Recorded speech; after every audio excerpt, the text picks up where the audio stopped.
Nous sommes au quartier Bikelenzong. Ici, le temple Silayo Kol Nzam Enunga célèbre son 10e anniversaire ce vendredi 29 août 2025.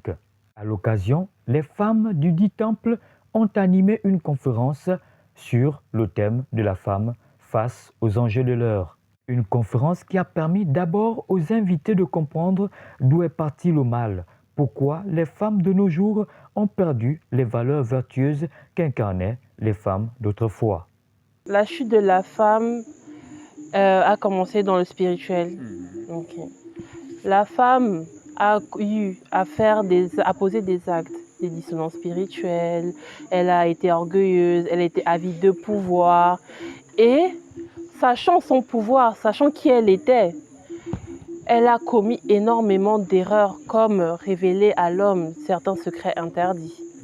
Et comment restaurer ce pouvoir vertueux de la femme qui lui permettait autrefois d'être une grande femme derrière un grand homme? En nous, les femmes, réside la voix de la divinité qui peut nous orienter. Donc, elle doit développer l'écoute en elle, bien sûr, écoute en elle et surtout faire le travail de soi, cultiver le silence, faire de la méditation. Une restauration qui passe par un véritable retour aux sources, à ce qui faisait de la femme d'autrefois une véritable reine aux côtés d'un grand roi. En fait, si vous voulez, on fait un saut dans le passé pour voir en fait comment ça va se passer et voir ce qu'on peut puiser pour réadapter aujourd'hui à notre monde contemporain.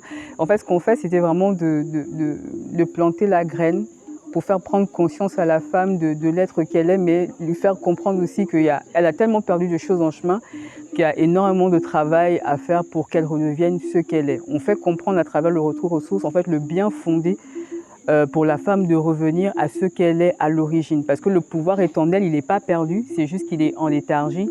Il faut vraiment pouvoir trouver les leviers aussi bien dans le passé que maintenant pour qu'elle puisse redevenir l'être originel qu'elle est. Et le témoignage de cette femme qui était victime des mal-être aujourd'hui restaurée. J'étais persécutée tout au long de ma vie, où je faisais des couches de nuit, où j'étais persécutée, où je tombais malade sans explication. Voilà. Et on ne trouvait jamais l'origine de mes maux à l'hôpital. Je partais même voir les prêtres exorcistes, voilà, qui me suivaient, mais ça n'allait toujours pas.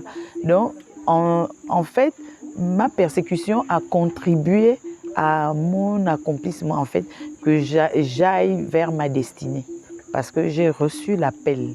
Alors que notre pays, dans sa 5e République, est en phase de reconstruction, c'est ici le moment de repartir à ce qui donne force à notre bien-être commun, mais surtout à ce qui nous rend uniques et différents dans un monde où l'idée du conformisme est à l'apogée de sa gloire.